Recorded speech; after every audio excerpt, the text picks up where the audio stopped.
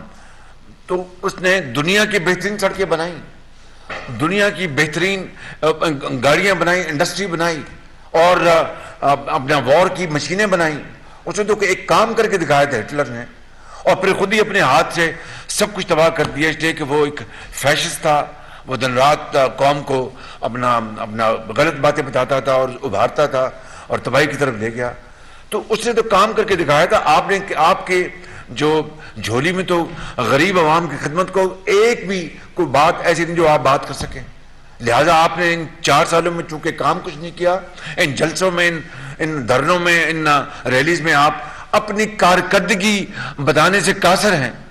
چور ڈاکو، اب وہ آپ دن رات جو کہتے رہے، آج وہ جو آپ کی جو وہ ہے وہ مسمار ہو چکی بات آپ کی. خود آپ سب سے بڑے خائن نکلے ہیں، خود آپ سب سے بڑے، آپ نے اس ملک کے ساتھ آپ نے دھوکہ کیا، فراڈ کیا آپ نے.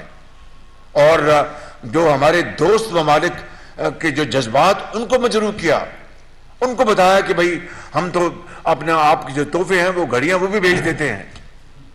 اور پھر آپ نے اپنا چین کے بارے میں کہا کہ منصوبے ملے، وہاں پر کرپشن ہوئی، فلاں ہوا. یعنی آپ نے اپنے برادر ملکوں کے تحفوں کو بیچ دیا اور جیب میں پیسے ڈال لیے، اور پھر ڈکلیئر نہیں کیا. اور ان ممالک کو جنہوں نے اربوں روپے کی سرمایہ کاری کی، ان کے بارے میں آپ نے جو جا کے فورنسک آڈٹ کروائے اور اپنے ساتھیوں اور واریوں کے ذریعے آپ نے الزامات لگائے. یہ کہاں کی قومی خدمت ہے؟ یہ کہاں کی سیاست ہے؟ یہ کہاں پر پاکستان کو بنانے کا عزم ہے؟ یہ تو پاکستان کو برباد اور تباہ کرنے کا ایک آپ نے پورا ایک مسالہ بنایا اور ایک بیانیہ گھڑا. تو میں سمجھتا ہوں کہ ہمیں یقین کر لیں. دیکھیے، میں نے الحمدللہ اللہ تعالیٰ کے فضل و کرم سے اور اپنی پارٹی کی قائد میاں نواز شریف کی مہربانی سے اور پارٹی کی اپنا ساتھیوں کی مہربانی سے میں 12 سال 12.5 سال اس صوبے میں اپنا خادم رہا. 97-99 جب مشرف کا مارشل آیا، اور پھر 2008 اور 18 تک 12.5 سال میں نے اس صوبے کی خدمت کی ہے. الحمدللہ بڑی غلطیاں بھی کی ہوں گی، لیکن دوست بس بھی آنیسٹ مسٹیکس.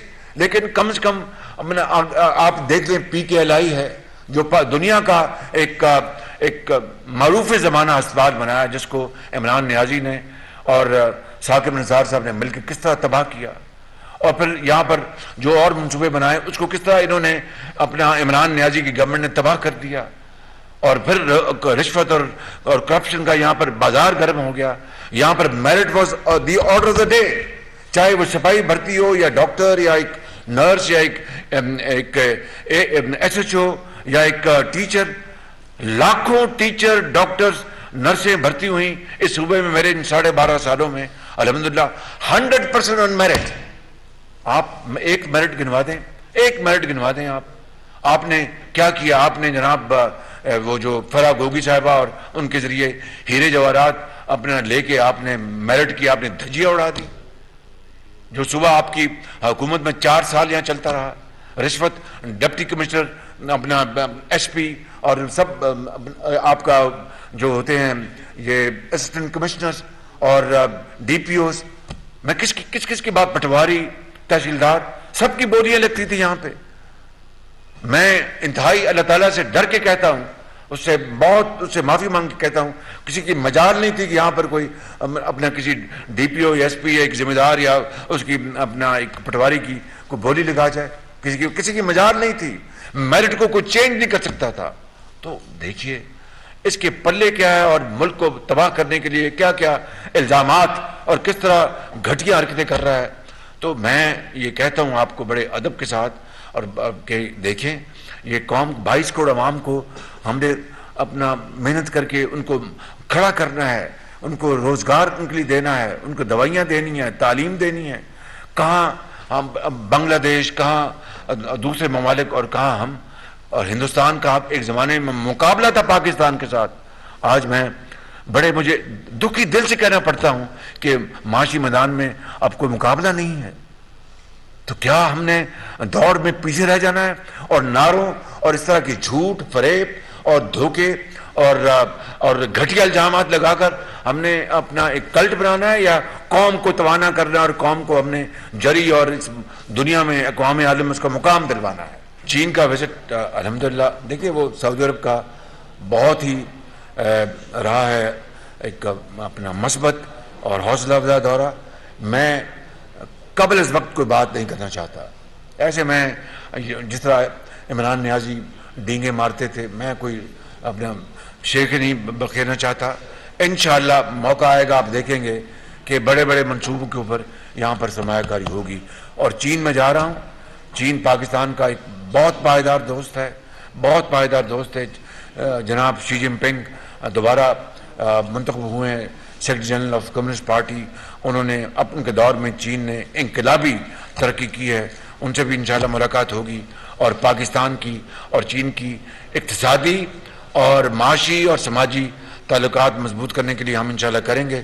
میں انشاءاللہ پر امید ہو کے جا رہا ہوں، باقی اللہ کے ہاتھ میں ہے. عمران خان صاحب کا پروپیگنڈا جو ہے وہ اتنا پاپولر ہو رہا ہے، یا وہ اپنا بیانیہ اس طرح اپنا بنا رہے ہیں کہ حکومت کو D G I S I کو سامنے لانا پڑتا ہے. کیا یہ کمزوری نہیں ہے اور D G I S I کو سامنے آنا کوئی مناسب قدم تھا؟ دیکھیے کہ عمران نیازی نے افواج پاکستان کے اوپر تابڑ توڑ حملے کیے.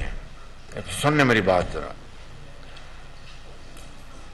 افواج پاکستان دیکھیے یہ ادارہ ہے پاکستان کی دفاع کے لیے، پاکستان کی سرحدوں کو محفوظ کرنے کے لیے. اس ادارے کے جوانوں اور افسروں نے جب سے پاکستان مارز وجود میں آیا ہے بیش بہا قربانیاں دی ہیں، چاہے وہ جنگیں ہوں، چاہے وہ دہشت گردی ہو. اب دیکھیے دہشت گردی کا وہ زمانہ ذرا اندازہ فرمائیں کہ جب پشاور، لاہور، کراچی، کوئٹہ اور پھر دوسرے علاقے دہشت گردوں سے مکمل طور پر یعنی یہ علاقے غیر محفوظ ہو چکے تھے. ہسپتالوں میں بم پڑتے تھے، اسی شہر لاہور میں، دکانوں میں، یونیورسٹیز میں، اسکولوں میں، پشاور میں، army public school, Karachi, Quetta, خود جی ایچ کیو میں، تو کوئی چیز محفوظ نہیں رہ گئی تھی. تو آپ دیکھیں، اور وہ بھی آپ کو ویڈیو ملی ہوں گی کس طرح دہشت گردوں نے کس طرح ہمارے بھائی ذرا میں بات کر رہا ہوں کس طرح ہمارے افسروں کی اور جوانوں کی ان کی تضحیک کی. وہ میں الفاظ میں زبان پہ نہیں لا سکتا، لیکن پھر کس طرح اسی فوج نے، ہماری افواج پاکستان نے کس طرح جانوں کو ہتھیلی پر رکھ کر ان دہشت گردوں کے خلاف وہ جنگ لڑی. اور ہزاروں ہمارے نوجوان اور اٹل جوان ہمارے شہید ہوئے، افسر شہید، ان کے بچے شہید ہوئے، عام شہری شہید ہوا، مائیں بہنیں، جرنیل، آپ کا کرنیل، آپ کے بریگیڈیئر، آپ کے سپاہی، لانس نائک. تو اتنی عظیم قربانیاں دینے والا ایک ادارہ ہو اور اس کے خلاف پھر آپ زہر اگلیں. کیوں؟ صرف کیا کوئی غیر آئینی یا غیر قانونی کام ہوا تھا؟ مجھے بتائیں کہ ووٹ آف نو کانفیڈنس جو تھا، کیا یہ غیر آئینی اور غیر قانونی کام؟ اور وہ ووٹ آف کانفیڈنس اب جو حقائق ہوش ربا سامنے آئے ہیں کہ ووٹ آف کانفیڈنس کو ناکام بنانے کے لیے عمران نیازی نے ان سے کہا کہ آپ اس کو ناکام بنا دیں اور آپ جتنی مرضی آپ میرے سے آپ ایکسٹینشن لے لیں. اس سے پہلے آپ کو پتا ہے کہ ایک حوالے سے بھی کوئی اخبار، میں تو جیل میں تھا، ایک بڑی وہاں پر ٹینشن پیدا ہوئی تھی. تو مجھے بتائیں کہ یہ جو کہ غیر پارلیمانی الفاظ اور کسی بھی معاشرے میں وہ الفاظ کا آدمی سوچ بھی نہیں سکتا چاہے جائے کہ اس کو اپنی زبان پہ لے کے آئے، وہ کس طرح کے الفاظ استعمال کرتا تھا میرے بارے میں کہ تم تو بوٹ پالش کرتے ہو، پتہ نہیں کیا کیا الفاظ. اور یہاں پر ایک آئینی ایک کردار ہے پارلیمان کا، اس کو ناکام بنانے کے لیے غیر آئینی طریقے سے وہ پیشکش کی جا رہی ہے. تو مجھے بتائیں، اور پھر اس ادارے کے خلاف وہ شخص زہر اپنا اگلتا ہے جس نے اس کو پالا اور پوسا میں یہ بات بالکل یہ کہہ رہا ہوں. اور جس طرح یہ اقتدار میں آیا اور 4 سال یعنی اس حد تک یہ ادارہ گیا اس کو کامیاب کرانے کے لیے کہ شاید یہ کامیاب ہو جائے اور پاکستان کو بھلا ہو جائے. تمام اس ادارے نے تمام جو تھے میں سمجھتا ہوں کہ اپنا بیریئرز ایک طرف کر دیے کہ شاید پاکستان کا یہ بھلا ہو جائے اس آدمی کے ذریعے اور اس کو ہم وہ سپورٹ دیں جو کہ 75 سال میں کسی کو نہ آج تک ملی, دوبارہ کسی کو ملے گی نہیں. اور میں بالکل ایک لائٹر وین میں کہا کرتا ہوں کہ اتنی سپورٹ اگر ہمیں ملی ہوتی اس کی 20% بھی تو پھر میاں نواز شریف کی ہم لیڈرشپ میں پاکستان اپنا راکٹ کی طرح اوپر جا رہا ہوتا. اور وہ شخص جو کہ پھر چونکہ ایک مکمل طور پر ناکام ہو گئے اتنے دھکے لگانے کے باوجود بھی, یعنی ایک دھکا سٹارٹ گاڑی بھی ہوتی ہے نا, اس کو آپ دھکے لگائیں تو وہ تھوڑی دیر وہ سٹر کر کے چل پڑتی ہے, مگر یہ تو یعنی دھکا لگانے کے بعد بھی یہ گاڑی نہیں چلی. اور آج وہ اپنی ذات کے لیے ادارے کو متون کرے اور سپہ سالار کو اس بات پر متون کرے اور ان کو یہ کہے کہ جناب یہ اپنا کبھی بیان دلوائے ان سے گل سے, اپنا کبھی بیان دلوائیں اپنا کسی اور سے, کبھی بیان دلوائیں سواتی سے, اور ادارے کو گھٹیا ترین الفاظ میں متون کرے. تو کیا کوئی آدمی اس کو ایک ہوش مند پاکستانی برداشت کر سکتا ہے؟ نمبر 1. نمبر 2 کہ خاندانوں تک چلے جانا, یعنی چلو ایک فرد کو آپ اٹیک کریں, ان کے بچوں اور بچیوں کو ان کو آپ نہ بخشیں. یہ تو کسی کوئی جانور بھی یہ کام نہیں کرتا. کوئی جو ڈین ہوتی ہے وہ بھی 3 گھر چھوڑ کے وہ حملہ کرتی ہے. آپ کے اوپر تو اتنے احسانات ہیں کہ اگر آپ ساری عمر بھی اپنے اس ادارے کا شکریہ ادا کرتے رہیں تو شاید وہ آپ شکریہ ادا نہیں کر سکیں, کیونکہ اس ادارے نے آپ کو پالا پوسا اور پتہ نہیں کیا کیا پاپڑ پیلے باہر سے پیسے لا کے دیے, سعودی عرب سے, چائنا سے, قطر سے جا کے منتیں کی اور ہر چیز کو داؤ پہ لگا دیا کہ شاید پاکستان کو بھلا ہو جائے.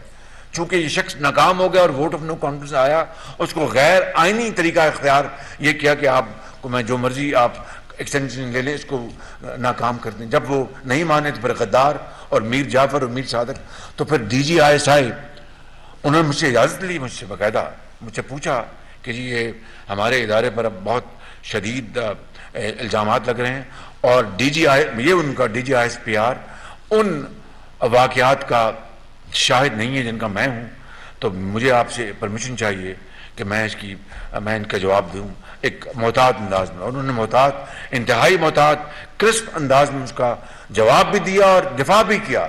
مجھے بتائیں کہ کیا جنرل قمر جاوید باجوہ نے اگر پاکستان کی بہترین مفاد میں اگر عمران نیازی کو بطور وزیر اعظم فل سپورٹ دی, بلکہ ایکسٹرا سپورٹ دی, بلکہ سپر سپورٹ دی تاکہ پاکستان کا کوئی بھلا ہو جائے, تو وہ کیا اس میں سمجھتا ہوں کہ انہوں نے کہا کہ بھائی چلو ہم اگر ملک کی خیر ہو جائے گی تو ایک ملک کا بھلا ہو جائے گا تو ایک نام یاد رکھا جائے گا کہ ہاں جی جس طرح نواز شریف نے اپنا ہندوستان کے 5 دھماکوں کے جواب میں اور امریکہ کی $5 ارب کی جو پیشکش تھی اس کو بڑے اچھے انداز میں ٹھکرا کر پاکستان کا جو وسیع تر مفاد تھا نواز شریف نے اس کو قربان نہیں ہونے دیا. تو انہوں نے بھی اس ادارے نے اس کے سپہ سالار نے یہی سوچا ہوگا نا کہ بھئی ہم چلو اس کو ہم سپورٹ کریں, پاکستان کی حالت بدل جائے.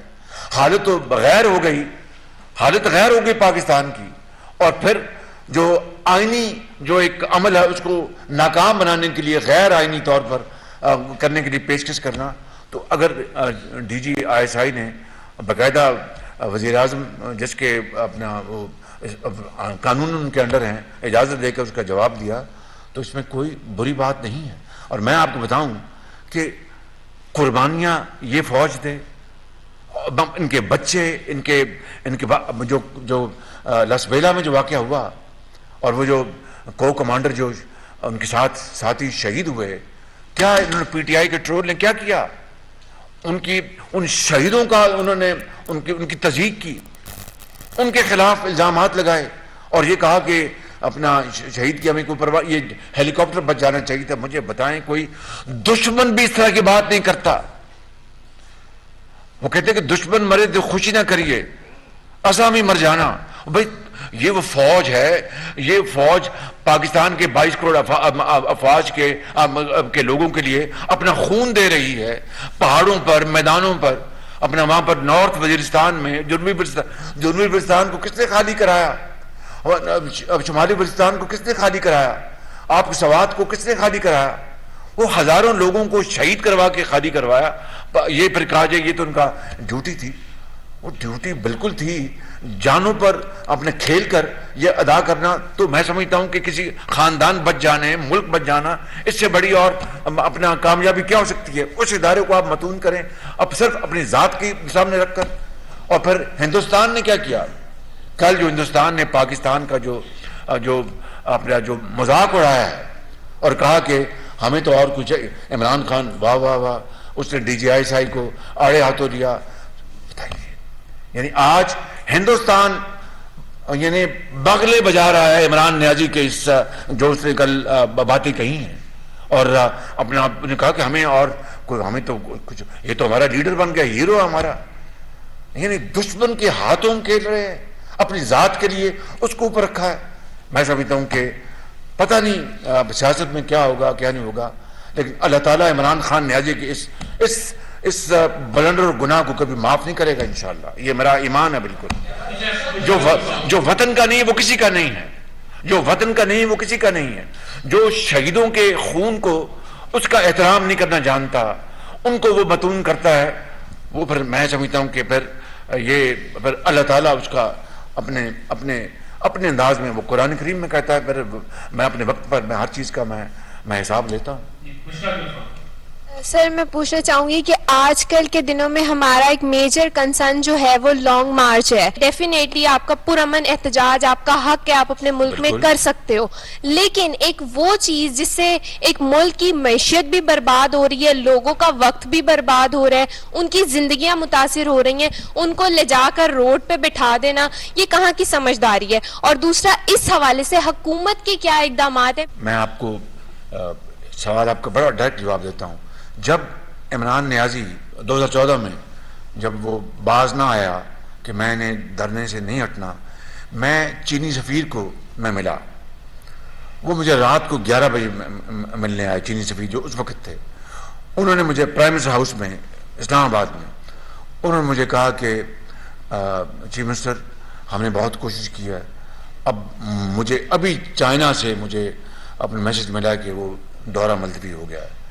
میرے اوسان خطا ہو گئے، اس لیے نہیں کہ وہ ہماری گورنمنٹ کے، وہ تو پاکستان کے مہمان بن کے آ رہے تھے، شی جن پنگ، اور بڑے اربوں ڈالر کے معاہدے سائن ہونے تھے۔ میں نے جا کے وزیر اعظم کو بتایا، وہ بہت، وزیر اعظم ایک سکتے میں آ گئے۔ آج تاریخ پھر دوہرا، میں اب چین جا رہا ہوں اور یہ اپنا میں دھرنا لے کے آ رہے ہیں۔ کس کا فائدہ، کس کا بھلا؟ ہندوستان کا جو میں نے ایسپیکٹ میں نے بتا دیا آپ کو، وہ میں نے بتا دیا آپ کو، لیکن پاکستان کے 22 کروڑ عوام کو آپ مجبور اور لاچار کر رہے ہیں۔ یعنی اس سیلاب میں نے اپنا کس کی منت نہیں کی؟ Foreign minister of Pakistan Bilawal Bhutto نے کس کی منت نہیں کی؟ اور انہوں نے ہمارے جو، میں جانتا ہوں کہ ہمارے جو افواج کے جو زعماء ہیں، سپہ سالار، انہوں نے بھی جا کے ایفرٹس کی کہ ہمیں فنڈز دیں آپ، اور ہم پاکستان کی ضرورت ہے، اور ہمیں کتنا ملا ہے اور کتنا ملنا چاہیے یہ ایک علیحدہ سوال ہے، میں آپ کو جواب دے چکا ہوں۔ منتیں کی ہم نے، منتیں کی ہیں، باخدا میں آپ کو بتا رہا ہوں کہ ہمیں فنڈ چاہیے۔ اور جنرل اسمبلی کے جنرل سیکرٹری آئے، کمال کی انہوں نے یہاں باتیں کی، انٹونیو گوٹیرس نے، لیکن ان کا تو باقی ممالک پر ان کا جو اثر ہے وہ تو جتنا ہے وہ اتنا ہی ہے نا، وہ تو ممالک نے فیصلہ کرنا ہے۔ 30 ارب 40 ارب ڈالر کا لاس ہو گیا ہماری معاش کو ان سیلابوں سے، اور اس سے پہلے جو 4 سال جو کھلواڑ کھیلا گیا اس نے تباہی کر دی۔ اب جو آپ کو چیز رہ گئی ہے جو تباہ نہیں ہوئی تھی، اب آپ تباہ کرنے جاتے ہیں جب میں چین جا رہا ہوں۔ یہ دیکھیں، یہ سوچ لیں، یہ سوچ لیں، یہ تاریخ دوبارہ اپنے عمل کو دبا رہی ہے۔ وہ کہتے ہیں کہ you make a mistake once twice, تیسری مرتبہ اس کی گنجائش نہیں ہوتی۔ تو یہ وہ چین کیا سوچ رہا ہوگا, چینی زوما کیا سوچ رہے ہوں گے. یہ آ رہا ہے ہمارے پاس اور وہاں پر جا رہے ہیں جناب لاؤ لشکر لے کے, اور صوبہ پنجاب اور کے پی ساتھ ملا ہوا ہے. یہ وفاق, یہ کس کے خلاف حملہ ور ہو رہے ہیں؟ وفاق کے خلاف, جو علامت ہے ہماری اپنا پاکستان کی وحدت کی, وفاق کی, یکجہتی کی, ہماری یکسوئی کی, ہماری محبت اور 22 کروڑ عوام کے آپس میں جو ہمارا بھائی چارہ ہے, ایک چارٹر ہے, ایک سوشل ایگریمنٹ ہے, ایک آئین ہے, اس کو تباہ کر رہے ہیں, اس پر حملہ ور ہو رہے ہیں. میں سمجھتا ہوں کہ اس سے بڑی کبھی اور اس سے بڑی ایک سازش پاکستان کے خلاف ہو نہیں سکتی. یا تو ہونا کہ میں جو باتیں کر رہا ہوں, میں اللہ تعالیٰ معاف کرے, میں ایک بڑا خطا کار انسان ہوں, میں بہت ہی خطا کار انسان ہوں. یا تو ہونا کہ میں نے اپنی تمام انسانی کمزوریوں کے باوجود نواز شریف کی قیادت میں اور اس کی سپرویژن میں نے پنجاب میں خدمت نہ کی ہو. تب تو آپ کہیں کہ تم کیا ہمارے سامنے بھاشن دے رہے, جاؤ اپنا گھر جا کے کام کرو. اگر تو میں نے 12 سالوں میں یہاں پر خدمت کی ہے اور یہاں پر 6 مہینے میں یعنی پہاڑ نما جو مسائل ہیں وہ اپنے جو ہمارے جو زوما ہیں, اپنا جو اس مخلوط حکومت ان ساتھ مل کر اس کو ہم اپنا اس چیلنج کو قبول کر کے ہمت کے ساتھ اور اللہ کی اپنا مہربانی سے اس کو کوشش کر رہے ہیں ان کو حل کرنے کے لیے اور اس قوم کا بھلا کرنے کے لیے. آپ لاؤ لشکر لے کے آگئے اپنی ذاتی خواہشات کی تکمیل کے لیے جو پوری نہیں ہوئی. یہ ہے وہ معاملہ میرے بھائیوں, میری بہنوں, یہ معاملہ ہے اور کوئی معاملہ نہیں ہے بالکل. کیا اکانومی کے فرنٹ پہ کوئی اچھی خبریں دینے کے لیے ہمارے پاس ہیں, یا ہم اسی طرح بتاتے رہیں گے کہ پچھلی حکومت نے بہت بڑا غرق کر دیا تھا تو مشکل حالات ہیں اور قربانی دینی پڑے گی اور یہی چلتا رہے گا؟ دیکھیے ہمیں 6 ماہ ہوئے ہیں آئے, اور حالات جن سے ہمیں واسطہ پڑا اور قوم کو واسطہ پڑا وہ آپ کے سامنے ہے, اس کو مجھے دہرانے کی ضرورت نہیں, وہ وقت کا ضیاع سب جان. لیکن کوشش پوری ہے, پوری کوشش ہے کہ اللہ تعالیٰ اس ملک کے حالات بدل دے. دیکھیں کامیاب ہوتے نہیں ہوتے سب اس کے ہاتھ میں ہے, لیکن میں آپ کو اپنی اس مالک جس کے قبضے میں ہماری جان, اس کی قسم کھا کے کہتا ہوں کہ میں کسی اور ہمارے ساتھی جو زوما ہیں کسی قسم کی کوشش سے ہم پیچھے نہیں ہٹیں گے. دن رات ایک کر رہے ہیں اور کریں گے, خون پسینہ بہائیں گے, باقی نتائج اللہ کے ہاتھ میں ہے. میں نے سنا ہے کہ اپنا آڈیو آئی جس میں ایک آپ کو وہ کون ہے گنڈا پور, کیا نام ان کا, ان کی انہوں نے کو گفتگو کریں کہ اپنا اسلحہ اور بندوقیں اسلام آباد پنڈی فلاں جگہ پہنچا دو. اب بتائیے, اس کے بعد کوئی عقل کا اندھا ہی ہوگا جس کو پر یہ شبہ رہے کہ یہ کوئی خونی مارچ نہیں ہے, یہ کوئی بڑا محبت میں گھیرنے والا مارچ ہے. بتائیے ذرا, اس کے بعد کوئی گنجائش رہ جاتی ہے کسی بات کی؟ آرمی چیف صاحب نے ایک یونیورسٹی میں خطاب کرتے ہوئے بھی کہا, اس پریس کانفرنس میں بات ہوئی کہ پاکستان کی فوج سیاست میں ملوث نہیں ہوگی, یہ فیصلہ کر لیا گیا. ابھی آپ نے کہا کہ جس کو پال پوس کے بڑا کیا, تو جنہوں نے پال پوس کے بڑا کیا اور پورا زور لگایا,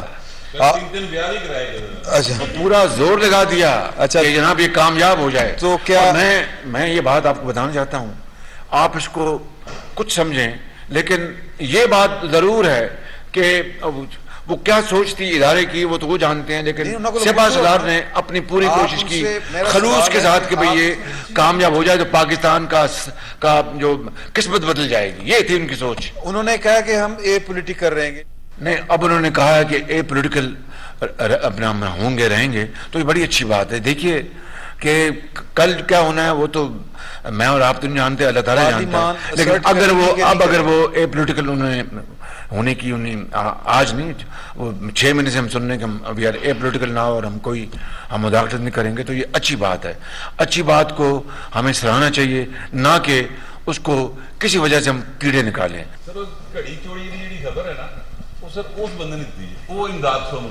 اچھا یہ بھی دس دو کہ چوری کس ٹائم سے ہوئی سی اپنا اور کس طرح ہوئی, یہ بھی دس دو جی. بالکل اچھا,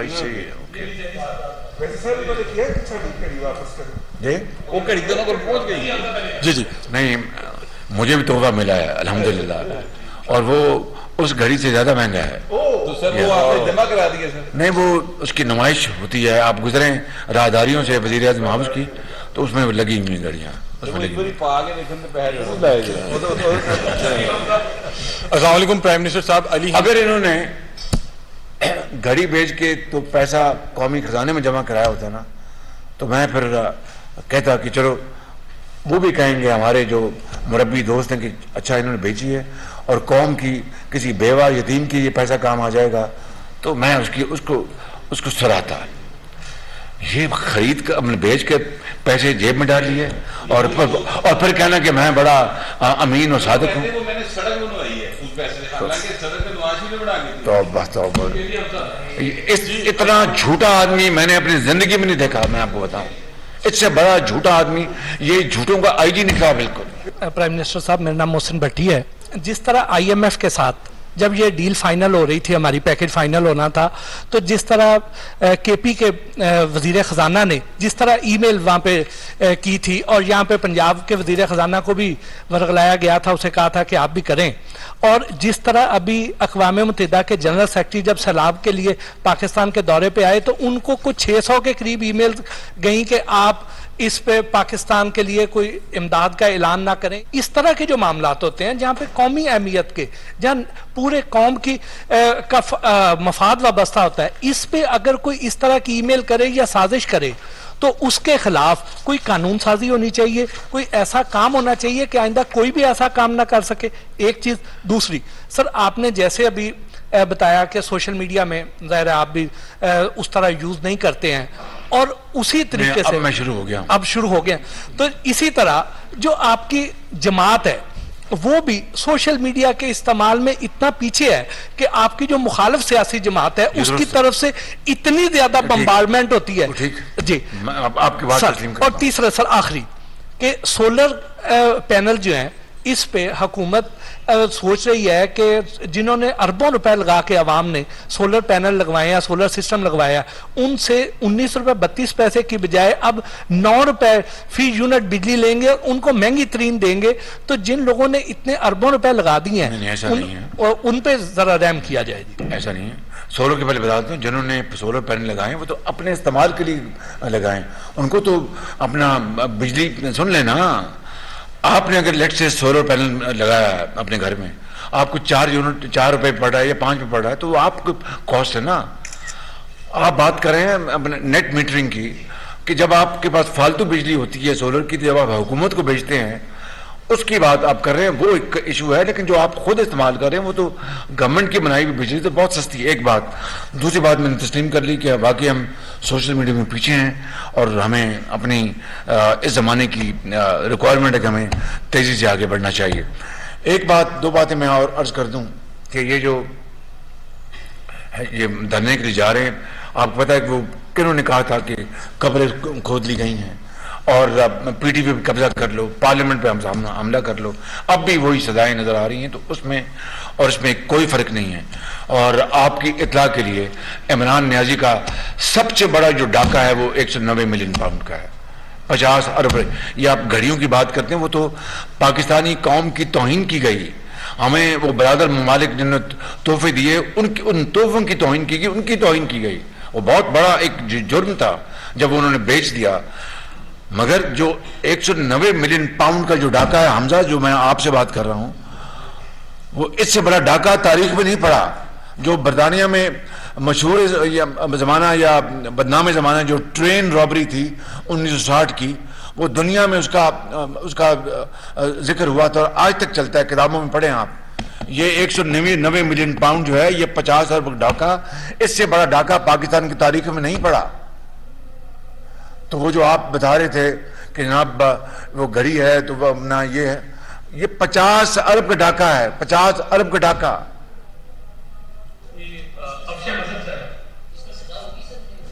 قانون اپنا راستہ لے گا.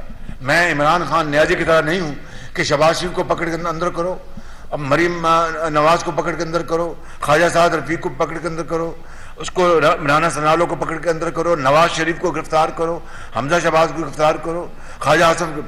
میں ان میں نہیں ہوں. اللہ سے ڈرنا چاہیے. سر میرا سوال یہ ہے کہ ڈس انفارمیشن کا یہ زمانہ ہے, آپ لوگوں کا مقابلہ ڈس انفارمیشن کے ساتھ ہے جو سائنٹیفک بنیادوں کے اوپر کھیلا جاتا ہے. وہ میں تسلیم کرتا ہوں. سر تسلیم کرنا بہت اچھی بات ہے. میں مانتا ہوں.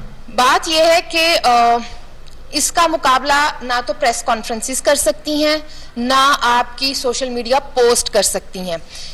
کئی برسوں کی محنت ہے, ویسے تو 75 سالوں کی محنت ہے سر, ایک خاص ذہن سازی میں.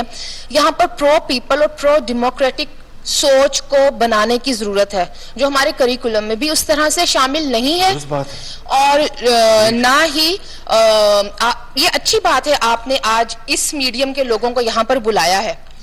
تو اس میڈیم کے لوگ ہی ایڈوکیسی جرنلزم کر رہے ہیں, ان کی جانب بھی توجہ دیں. درست بات آپ کی, اس کو ہم کوشش کر رہے ہیں انشاءاللہ. وہ کہتے ہیں کان کھول کر سن لو.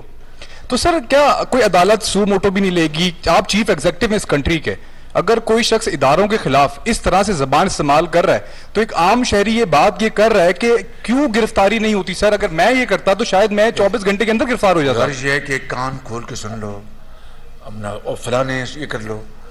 یہ ان لوگوں کو یا اس ادارے کو اس طرح مخاطب کر رہا ہے جس نے اس قوم کے کروڑوں ماؤں اور بیٹوں اور بیٹیوں کو دہشت گردوں سے بچانے کے لیے اپنے خون سے قربانیاں دی ہیں. یہ میں کہتا ہوں کہ کوئی شخص جس میں ذرا سی عقل اور خوف خدا ہو وہ کبھی یہ بات نہیں کرے گا چہ جائے کہ ایک ایسا آدمی جو ان کے احسانوں میں دبا ہوا ہو, احسانوں میں دبا ہوا ہو.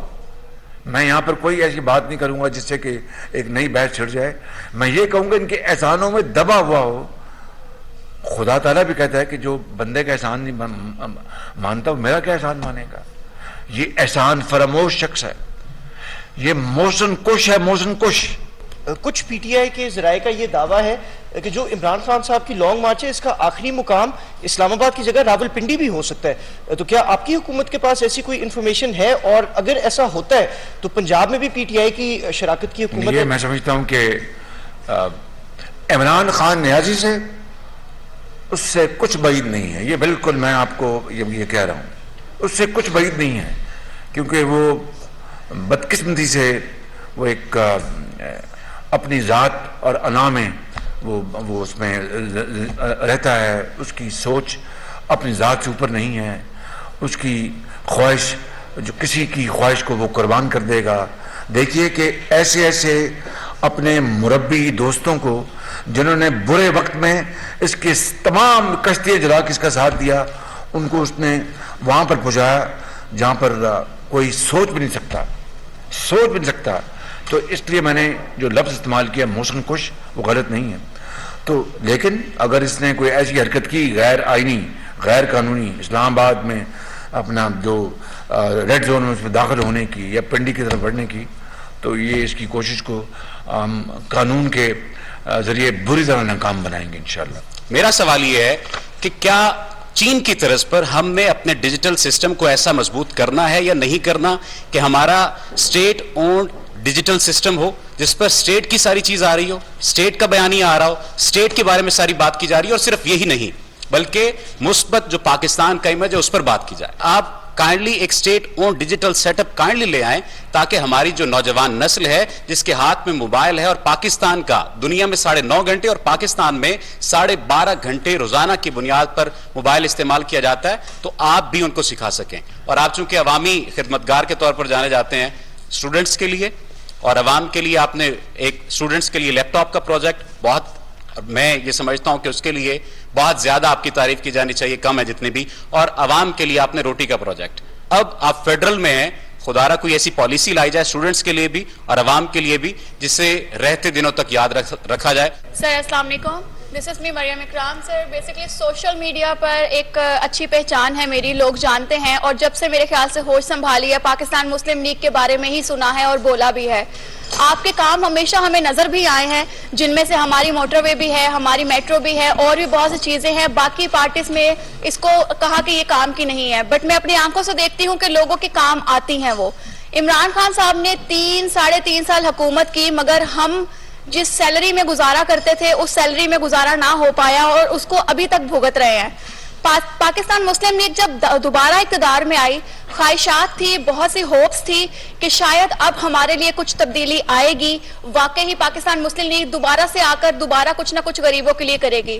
یہاں پہ بہت سے سوال کیے گئے, مگر یہاں پر سوال اس غریب کے لیے نہیں کیا گیا. یہاں پہ 22 کروڑ کی عوام کی بات کی جا رہی ہے, مگر یہاں پر پیٹرول, گھی, آٹا, چینی بل